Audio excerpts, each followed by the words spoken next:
It was late and Anne had just returned from her music practice. She was tired, her eyes heavy as she entered her bedroom.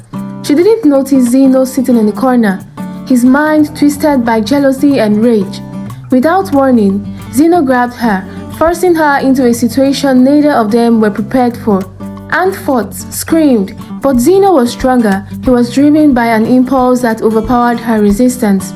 It was supposed to be a time of togetherness, a time for family to bond and find peace. But for 15-year-old Zino, the house he lived in with his father and stepmother was far from a place of safety. Ever since his father remarried, the home had been filled with tension. His stepmother, a woman who had never cared for him, made no secret of her preference for her own child. Zino's stepsister, Anne, was just a year younger than him, but the way their parents treated him differently left him bitter and angry. Zino started behaving like a troubled child, wrestling with emotions he couldn't understand, feelings of abandonment and a growing resentment towards those who were supposed to love him. His father was often distant, preoccupied with work, while his stepmother seemed to delight in belittling him at every turn. The only family member who showed him any attention was Anne. Over time, Zino's twisted thoughts began to grow. What started as a feeling of rivalry turned into something darker, a feeling of possession, as he began to convince himself that Anne owed him something. "My father doesn't love me anymore ever since they came into this house," his voice would always remind him in his head. One evening, when his stepmother was busy in the kitchen, Zino's feelings boiled over. He crossed a line he could never uncross. It was late and Anne had just returned from her music practice. She was tired, her eyes heavy as she entered her bedroom. She didn't notice Zino sitting in the corner, his mind twisted by jealousy and rage. Without warning, Zino grabbed her, forcing her into a situation neither of them were prepared for. Anne fought, screamed, but Zino was stronger. He was driven by an impulse that overpowered her resistance.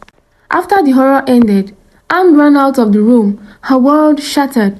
She found her mother in the kitchen, and with tears in her eyes, she told her what had happened. The words tumbled out in a rush, and when she finally finished, the silence that followed was deafening. Her mother's face turned pale with shock. "What did you say?" she gasped. She immediately called Zino's father, who rushed home in panic. The authorities were called and Zino, who had been sitting in his room in stunned silence, was arrested. The investigation was swift.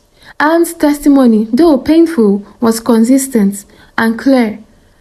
The police spoke with neighbors and a disturbing pattern of Zino's behavior. His increasing isolation and aggressive outbursts was uncovered. The truth was undeniable. Zino was arrested and charged with a heinous crime that left everyone in the family reeling. The court hearings were long and painful. Anne's bravery in facing her attacker in front of the public was remarkable, but the emotional scars left on her would last a lifetime. Zino, once a boy full of potential, found himself shackled and accused of a crime that would haunt him forever.